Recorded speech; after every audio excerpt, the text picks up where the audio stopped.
So, how's ski with Karma here? And over there's the park behind me. The kids are over on the swings. And before I get into the meat and potatoes on this, I just want to thank everybody who has supported the Burmese Brigade and become a listener or a watcher in the recent days and weeks. Now, the thing is, hey, what's up, unemployed Mario Yamasaki?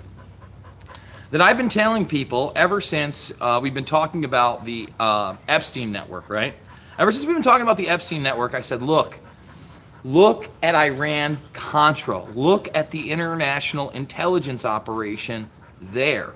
Look at the compartmentalized pieces of the Israeli Mossad, of the CIA, and, of course, of the Saudi Arabian arms trade. And who do we find?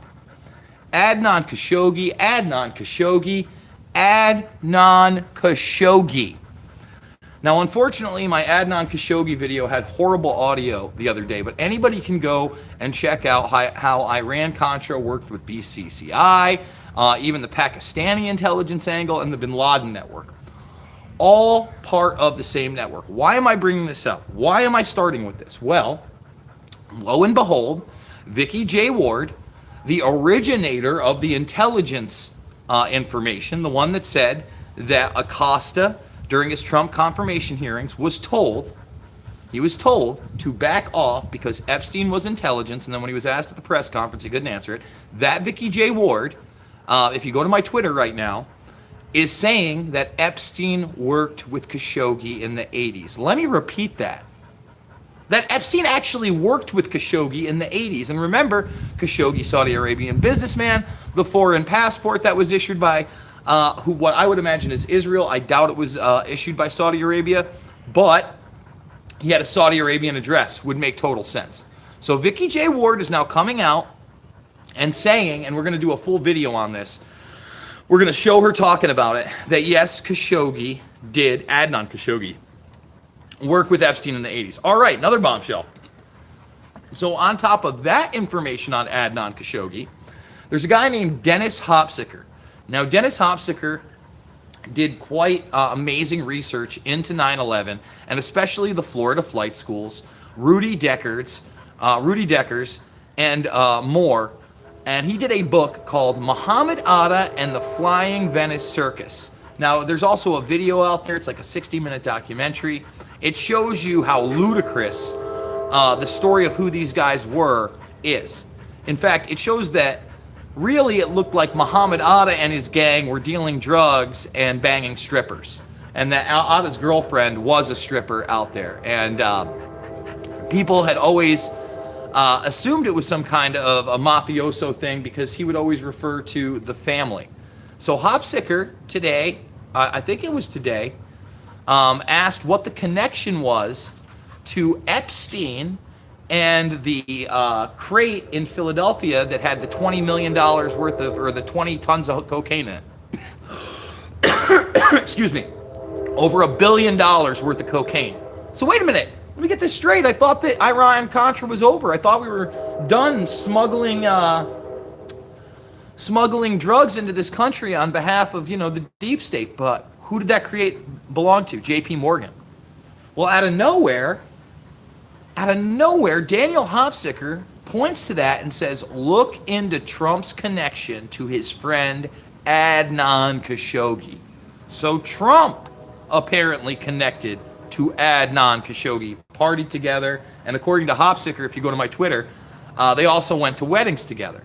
This is how the deep state apparatus works. So, again, bombshell information if you're just joining us, that Vicky Ward, the person that tried to break the Epstein story all the way back in 2002 and 2003 for Vanity Fair, the person who broke the Epstein was intelligence information just before the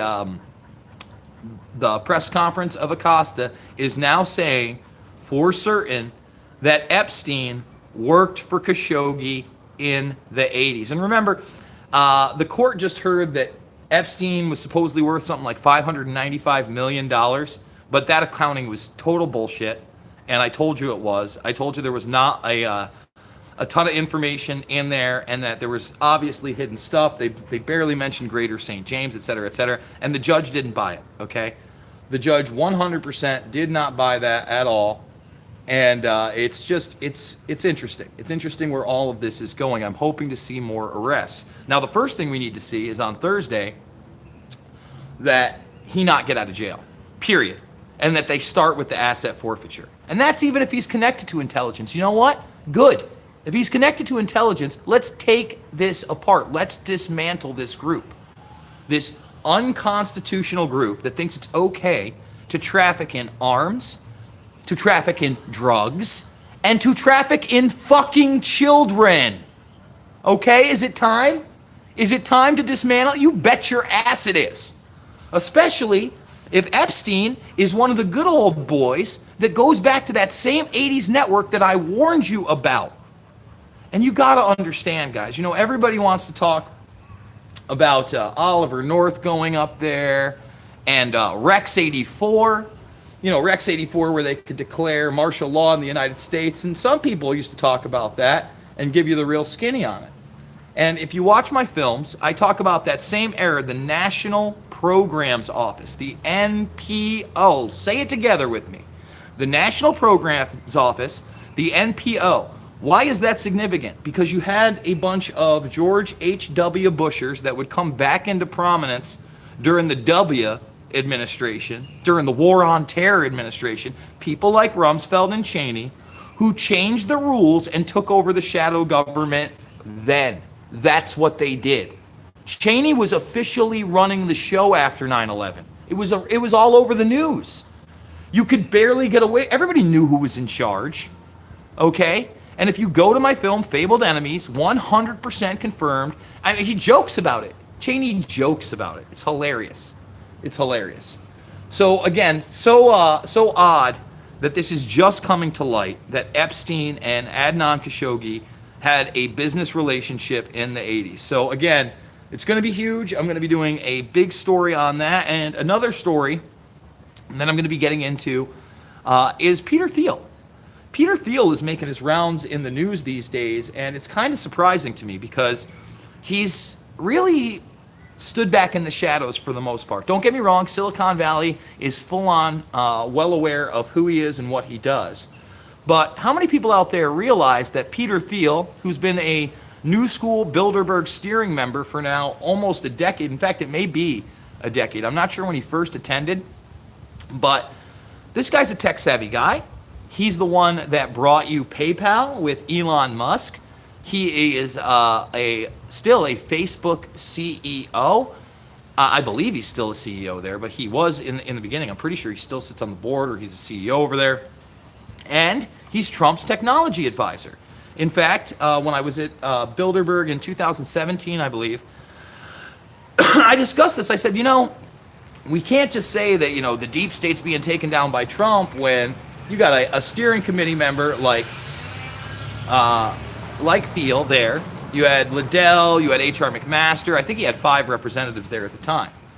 And now Thiel is on Tucker Carlson, and he's talking about essentially antitrust laws and Google being investigated, Amazon being investigated, Twitter, Facebook.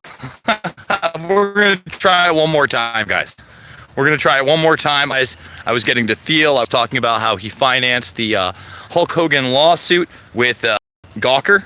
And what are you going to do? So anyway, look, I'm going to end it here. I'm sorry for the interruptions. I've never have that. I never have this happening, but I appreciate everything, guys. If you can, and you're not, subscribe. Get on that Burmese Brigade. We're going to hit that Adnan Khashoggi bit big time. I promise you that. So we're going to be going over Adnan Khashoggi, his business relationship with Jeffrey Epstein from the 80s, and we're going to go in depth with Peter Thiel, who is a globalist, who, you know, you may not love Webster Tarpley, but I had a big section on Bilderberg in Shade the Motion Picture, and we're going to give Tarpley's take today on Thiel as well. So thank you guys so much. We'll see you on the flip side.